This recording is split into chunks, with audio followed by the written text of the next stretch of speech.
আসসালামু আলাইকুম। শুভেচ্ছা সবাইকে। কৃতজ্ঞতা যারা এই মুহূর্তে আমাকে দেখছেন, আমাদেরকে দেখছেন।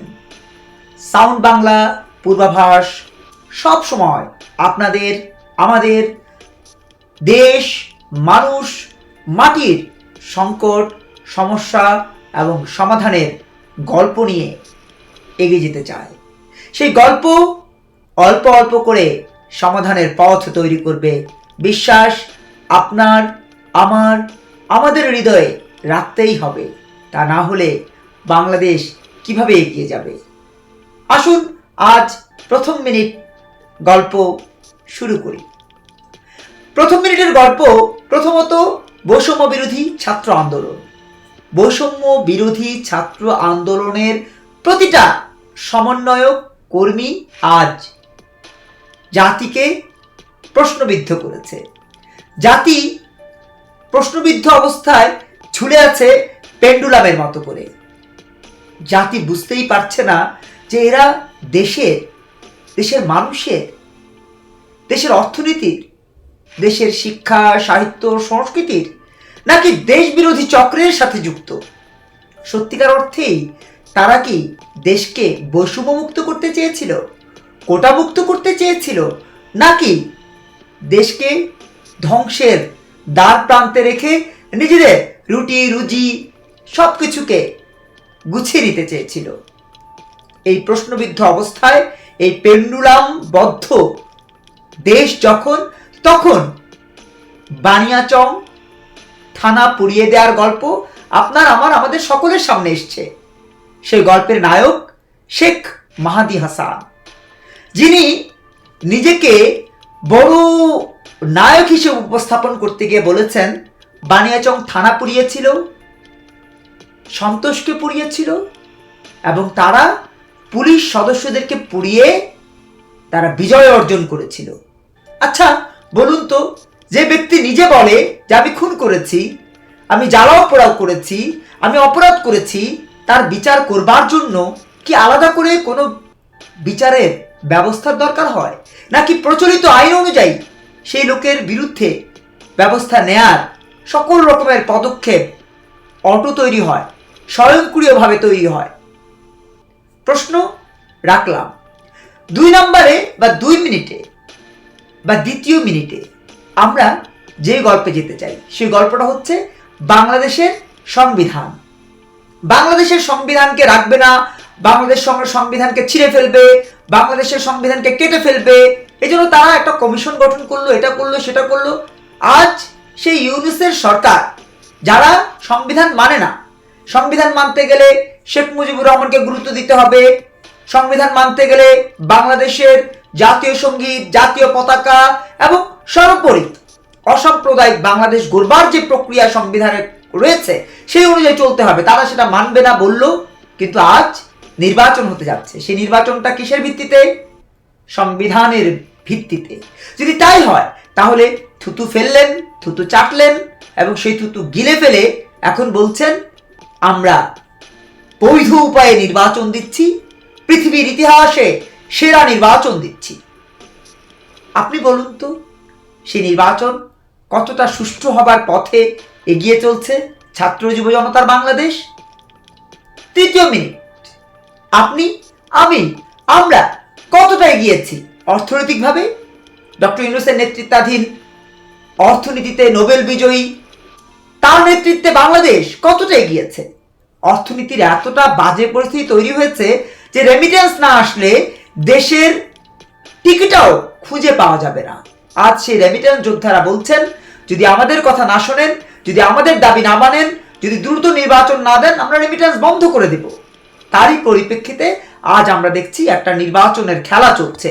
সেই খেলায় তারা সবাই খেলোয়াড়, আর আমরা সাধারণ মানুষ যারা ভোটার, তারা অসহায় দর্শকের ভূমিকায় অবতীর্ণ হয়েছি। চতুর্থ মিনিটে আমরা নির্বাচন কমিশনের যেই অবস্থান তা যদি লক্ষ্য করি, দেখব তারা কোথাও ঝোল দিচ্ছেন, কোথাও রুটি দিচ্ছেন, কোথাও গোস্ত দিচ্ছেন, কোথাও আগুন জ্বেলে দিচ্ছেন। এই যে পরিস্থিতি তারা তৈরি করছেন, দিন শেষে সত্যিকার অর্থেই যদি বলতে চাই নির্বাচনটা কি হওয়ার কোনো পরিকল্পনা করার পরিকল্পনা কোথাও দেখতে পাচ্ছেন? আমি দেখতে পাচ্ছি না। আপনারা দেখতে পাচ্ছেন কিনা কমেন্টে জানাবেন। পঞ্চম মিনিটের গল্পে প্রথমত শীত, দ্বিতীয়ত শীত, তৃতীয়ত শীত।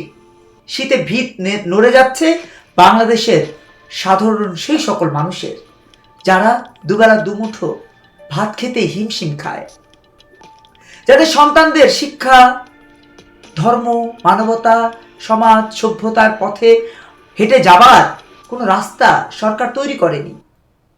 এমন পরিস্থিতিতে, এমন শীতে সমাজ কল্যাণ মন্ত্রণালয়ের কি ভূমিকা, সরকারের কি ভূমিকা, আমরা কোনো ভূমিকা কি দেখতে পাচ্ছি? ষষ্ঠ মিনিটে চলুন কথা বলি আমাদের দেশের বর্তমান বাজার দর নিয়ে। বাজারের এতটা বাজে পরিস্থিতি চিন্তা করবার মতো না। প্রতিনিয়ত এই যখন কাঁচা পণ্যের দাম কমবার কথা, সবজির দাম কমবার কথা, তখন সবজি কিন্তু চড়া মূল্যে বিক্রি হচ্ছে। অথচ ফুলকপি বিক্রি হচ্ছে, যখন কৃষক বিক্রি করছে তখন বিক্রি করছে 3 টাকা 4 টাকায়। আমরা ঢাকায় সেই ফুলকপি কিনছি 40, 50, 60, 70 টাকায়। শুধু ফুলকপি কেন, শুধু বাঁধাকপি কেন, প্রতিটা সবজির দাম 10 গুণ 15 গুণ বেশি দিয়ে ভোক্তাদেরকে কিনতে হচ্ছে। কারণ কোনো বাজার মনিটরিং টিম নেই, কোনো বাজার মনিটরিং ব্যবস্থা নেই। ওই যে ভোক্তা অধিকার কখনো কখনো মিডিয়া দেখায়, মিডিয়া ট্রায়ালের মাধ্যমে বোঝায় যে তারা অনেক করছে, কিন্তু আদৌ কি কিছু করছে? আপনি বাজারে যান, যদি বাজারে সত্যিকার অর্থেই পরিস্থিতিটা আপনার অনুকূলে থাকে তাও লিখবেন, অনুকূলে না থাকলে তাও লিখবেন, জানাবেন আপনার মতামত। সপ্তম মিনিটের আরেকটা গল্প আপনাদের সাথে শেয়ার করতে চাই। বাংলাদেশকে তালেবান রাষ্ট্র বানাবার জন্য দেশে কিন্তু অলরেডি তালেবান সাম্রাজ্যের অধিপতি নূর সাহেব এসেছেন, এবং নূর সাহেব এসে সেই তালেবান সাম্রাজ্য বানাবার পরে এই সাম্রাজ্যের যিনি রাজা ধীরাজ হবেন সেই মামুনুল সাহেবের সাথে বৈঠক করে গেছেন। আপনি কি সেই গল্প জানেন? যদি না জানেন দয়া করে জেনে নেবেন। এবং আমাদের কি করণীয়, আপনার কি করণীয়, দেশের কি করণীয়, রাষ্ট্রের কি করণীয়, সে ব্যাপারে ভূমিকা রাখবার বা থাকবার বা পদক্ষেপ নেবার পরামর্শ দিয়ে যাবেন। অষ্টম, বাংলাদেশে এসেছেন আরেকজন রাজা ধীরাজ, তারেক রহমান। তাকে সর্বোচ্চ সম্মান দেওয়া হয়েছে। সেই সম্মানের পরে, সেই প্রোটোকলের পরে তিনি এখন নেতাকর্মীদেরকে নিয়ে নির্বাচনের মাঠে নেমে যাচ্ছেন।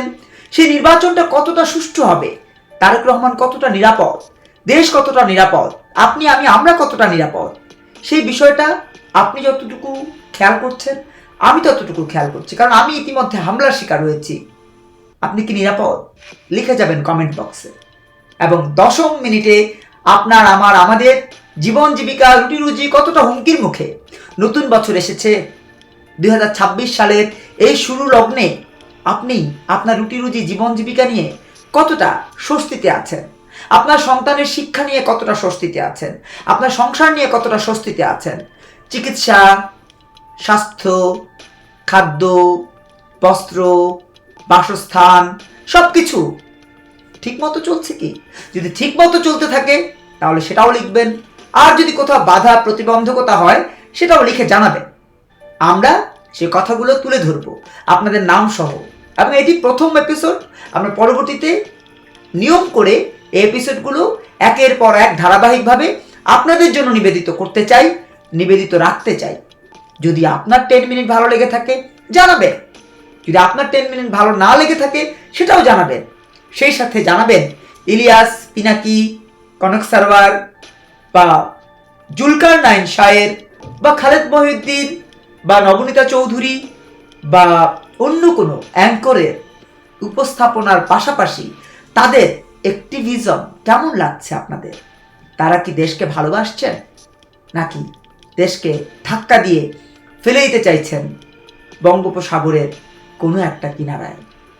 আপনি, আমি, আমরা কতটা এগিয়ে যাচ্ছি? এই যে 54 বছর পার করলাম, 54 বছর পার করে এসে স্বাধীনতা, স্বাধিকার, সার্বভৌমত্ব সব কি ঠিক রাখতে পেরেছি আমরা? নাকি আমরা প্রতিনিয়তই হাবুডুবু খাচ্ছি